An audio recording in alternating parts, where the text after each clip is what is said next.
Salam kerahiman. Hari ini kita mulai lagi dengan pengajaran tanggal 11 Agustus.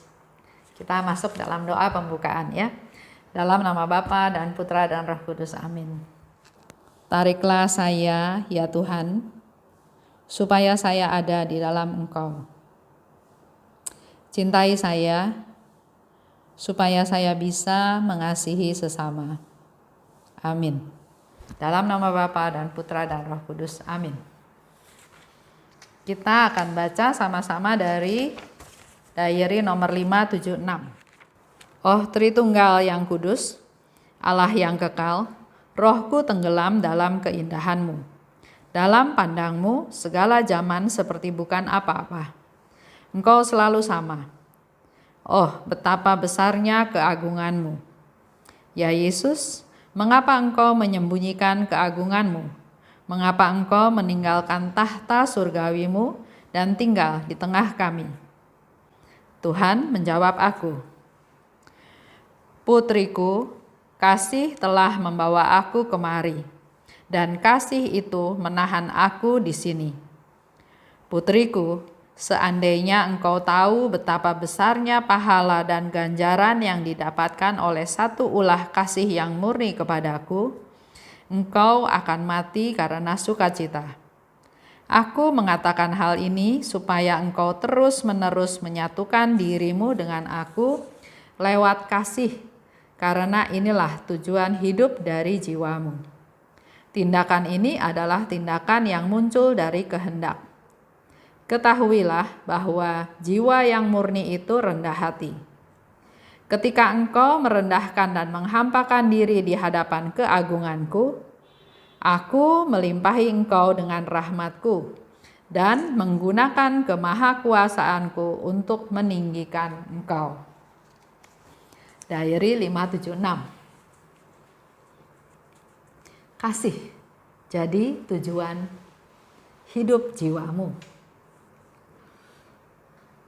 Betapa besarnya keagungan-Mu ya Allah. Mengapa Engkau menyembunyikan keagungan-Mu? Mengapa Engkau meninggalkan tahta surgawi-Mu dan tinggal di tengah kami? Itu yang menjadi pertanyaan dari Suster Faustina kepada Tuhan Yesus ya. Dan Yesus menjawab, putriku, kasih telah membawa aku kemari, dan kasih itu menahan aku di sini. Jadi karena kasihnya Tuhan kepada kita manusia, maka kasih yang membawa Tuhan turun ke dunia, meninggalkan tahta surgawi. Dan kasih itulah yang menahan Tuhan ada di sini. Hidup Yesus adalah kasih. Allah adalah kasih. Semua yang dilakukannya adalah karena kasih. Karena kasihnya, Yesus datang ke bumi. Karena kasihnya, Yesus ditahan di bumi. Dia meninggalkan tahta surgawi. Dan kasih itu harus disalurkan. Ada yang memberi kasih, ada yang menerima kasih. Jadi kasih itu selalu ada dua pihak. Kasih itu harus disalurkan. Ada yang memberi dan ada yang menerima. Yesus adalah kasih. Kalau ada yang mau menerima, maka Yesus datang padanya. Yesus adalah kasih. Kasih ini diberikan. Dan kalau ada yang menerima, maka Yesus akan datang. Kalau yang menerima itu mengasihinya, maka kasih itu, maka Yesus itu akan tertahan di situ. Akan ada selalu di dekatnya. Jadi Yesus adalah kasih. Kasih ini memberi. Dan kalau yang diberi itu menerima kasihnya, maka Yesus akan tertahan di situ. Dikatakan selanjutnya, putriku, seandainya engkau tahu betapa besarnya pahala dan ganjaran yang didapatkan oleh satu tindak kasih yang murni kepadaku. Jadi Yesus memberikan satu konfirmasi bahwa kamu akan mendapat ganjaran dan pahala yang luar biasa hanya oleh satu tindak kasih yang murni kepada Tuhan. Kita mengasihi Tuhan? Pertanyaannya murni enggak? Padahal Yesus bilang kalau ada satu tindak kasih murni kepada Tuhan, maka kita akan menerima ganjaran, menerima pahala yang kalau kita tahu tuh kita bisa mati sukacita. Begitu luar biasanya pahala yang Tuhan berikan.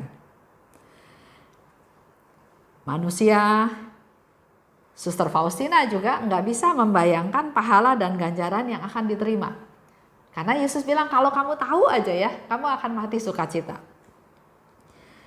Jadi Tuhan menyediakan pahala dan ganjaran sukacita kepada kita sebetulnya. Buat mereka yang mengasihi Tuhan. Buat mereka yang melakukan tindakan kasih yang murni kepada Tuhan. Ganjaran itu akan menyukakan manusia secara tidak terbayangkan. Nggak bisa kita bayangin, masa sih dengan satu perbuatan kecil cinta kepada Tuhan bisa memperoleh seperti itu. Tapi Tuhan yang bilang, ya Yesus sendiri yang bilang, kamu akan memperoleh pahala ganjaran yang nggak kebayang sama kamu. Bahkan kamu bisa mati sukacita karena pahala dan ganjaran tersebut. Satu tindakan kasih yang murni. Nggak minta banyak-banyak Tuhan ya, cuma satu tindakan kasih yang murni. Akan terima pahala dan ganjaran yang tidak terbayang. Karena Allah itu Maha Rahim. Dia bisa memberi apa aja yang bahkan kita nggak bisa bayangin. Kenapa Yesus mengatakan hal tersebut? Karena dikatakan oleh Yesus, aku mengatakan ini supaya engkau terus-menerus menyatukan dirimu dengan aku lewat kasih. Yesus sengaja mengatakan ini supaya kamu terus-menerus menyatukan diri dengan Tuhan dalam hal kasih, lewat kasih. Jadi kalau kita melakukan perbuatan mengasihi dengan tulus, itu kita sudah bersatu dengan Tuhan. Karena kasih itu adalah suatu sifat rohani yang hanya bisa dilakukan kalau ada kuasa Tuhan dalam diri kita. Karena inilah tujuan hidup jiwamu. Tujuan hidup jiwanya Suster Faustina adalah selalu berbuat kasih, selalu mengasihi, melakukan segala hal atas dasar kasih. Begitu pula menjadi tujuan hidup kita sebetulnya untuk selalu melakukan, menyatukan diri dengan Tuhan lewat kasih. Yesus ingatkan lagi supaya Yesus ingin kita selalu bersatu dengannya lewat kasih. Seperti tadi di awal ya, Yesus itu kasih. Kasih itu memberi. Dan kasih yang memberi ini harus ada yang menerima. Kalau Yesus yang kasih memberi dan kita menerima, maka kita akan bersatu di dalam Tuhan. Dan Yesus minta supaya terus-menerus kamu bersatu dalam Tuhan melalui lewat kasih. Jadi dasarnya kita kasih. Melakukan apapun, berkata apapun, berpikir apapun, dasarnya kasih. Menegur orang. Ada orang yang gak berani menegur orang.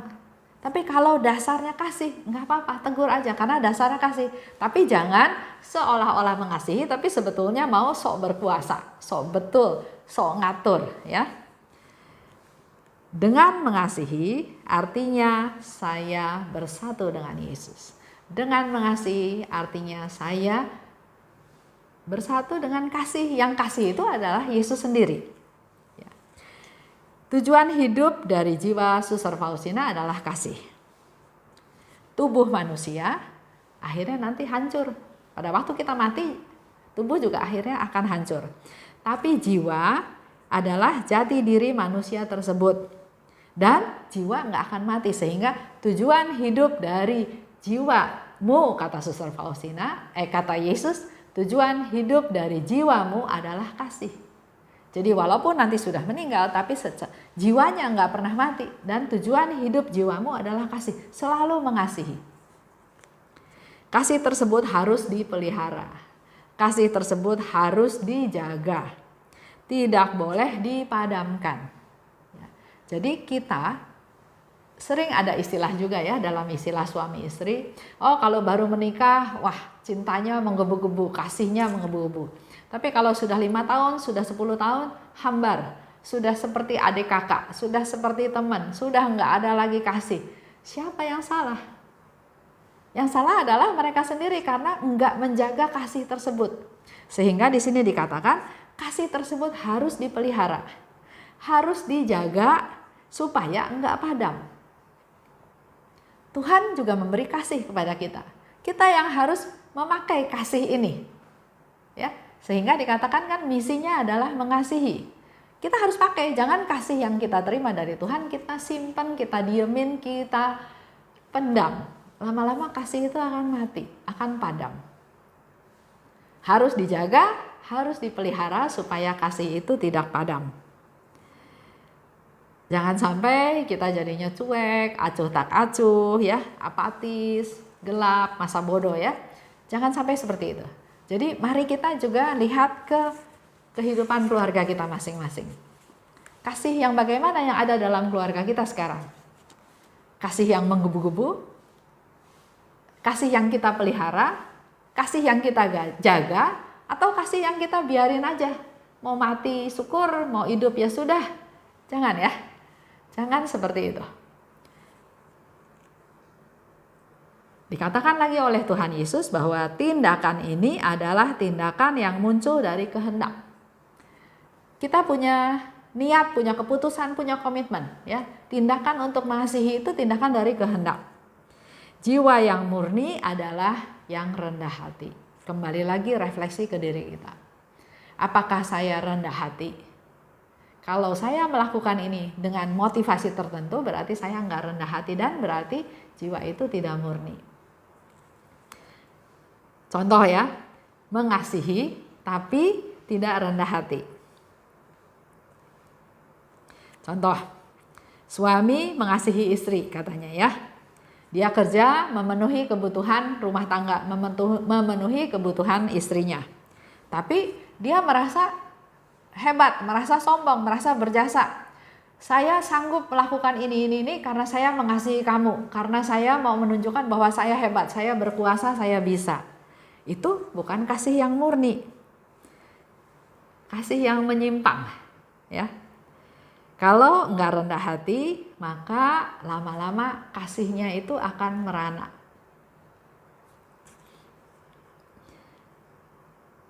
Jiwa yang murni itu rendah hati, tadi dikatakan ya. Jadi ketika engkau merendahkan dan menghampakan diri di hadapan keagunganku, kata Tuhan, aku melimpahi engkau dengan rahmatku. Ketika engkau merendahkan dan menghampakan diri di hadapan keagunganku, rendah hati ya, tidak berdaya, tidak mampu, berdosa, aku melimpahi engkau dengan rahmatku. Beda yang tadi kayak suami. Saya bisa melakukan ini itu karena saya mau menunjukkan bahwa saya kasih kepadamu. Jadi berkuasa, jadi arogan. Itu bukan kasih yang murni. Tapi sombong, menyombongkan diri. Dan menggunakan kemahakuasaanku untuk meninggikan engkau. Ya, Yesus yang katakan, ketika engkau merendahkan diri dan menghampakan diri di hadapan keagunganku, aku melimpahi engkau dengan rahmatku dan menggunakan kemahakuasaanku untuk meninggikan engkau. Kalau kita merendahkan diri, bahkan Tuhan yang akan meninggikan kita. Beda dengan suami tadi, dia menyombongkan diri, merasa hebat, merasa mampu. Malah dia direndahkan orang, ya. Dan kita tadi dikatakan diberi rahmat oleh Tuhan kalau kita rendah hati. Dikasih rahmat, yaitu rahmat pertumbuhan supaya kita juga makin lama makin punya kasih yang murni. Oke, kita masuk ke tugas kita. Kita perlu menyatukan diri dengan Yesus lewat kasih. Kasih itu menyatukan. Kasih itu siap melaksanakan perintah Tuhan. Jadi, kalau kita mau bersatu dengan Tuhan, atau kalau di bacaan hari ini Tuhan yang ingin bersatu dengan kita. Tuhan ingin menyatukan diri dengan kita. Satu-satunya cara adalah lewat kasih. Dan tugas kita yang kedua adalah menjadi rendah hati. Kalau orang yang rendah hati akan dilimpahi rahmat dan ditinggikan oleh Yesus. Baik, itu aja untuk hari ini. Kita tutup dengan doa ya. Dalam nama Bapa dan Putra dan Roh Kudus. Amin. Allah Bapa yang Maha Kuasa, terima kasih atas pengajaran pada hari ini, di mana kami boleh semakin mengerti dan kami juga punya keinginan untuk bisa melaksanakan misi kami, tugas kami, untuk kami lakukan dalam hidup kami. Kami mau mentaati perintah-Mu Tuhan. Kami mau mengabulkan permohonan-Mu Tuhan, supaya kami selalu ada bersatu dengan Engkau, yaitu lewat kasih. Mampukan kami untuk bisa terus-menerus mengasihi, karena kasih itu menyatukan. Karena kasih itu memampukan kami untuk bisa melaksanakan perintah-Mu. Mampukan kami juga untuk menjadi orang-orang yang rendah hati ya Tuhan, supaya dengan kerendahan hati kami bisa memperoleh rahmat daripada-Mu dan juga ditinggikan oleh Putra-Mu Tuhan kami Yesus Kristus. Amin. Dalam nama Bapa dan Putra dan Roh Kudus. Amin. Salam kerahiman.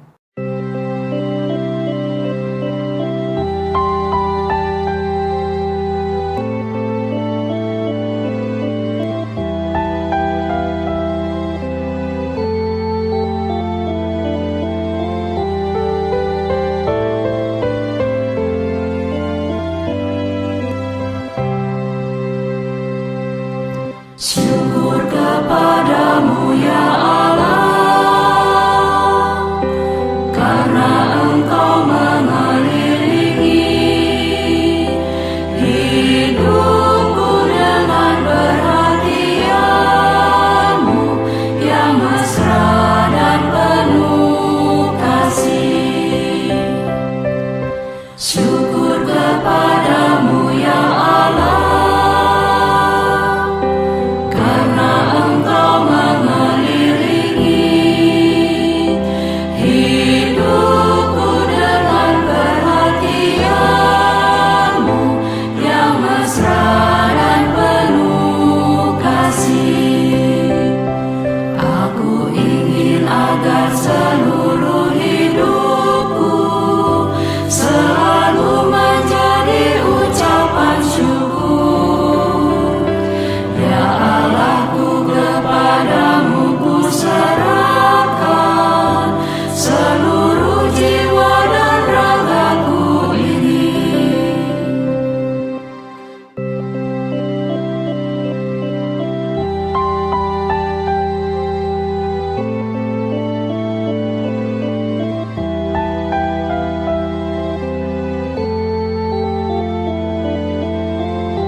Syukur kepada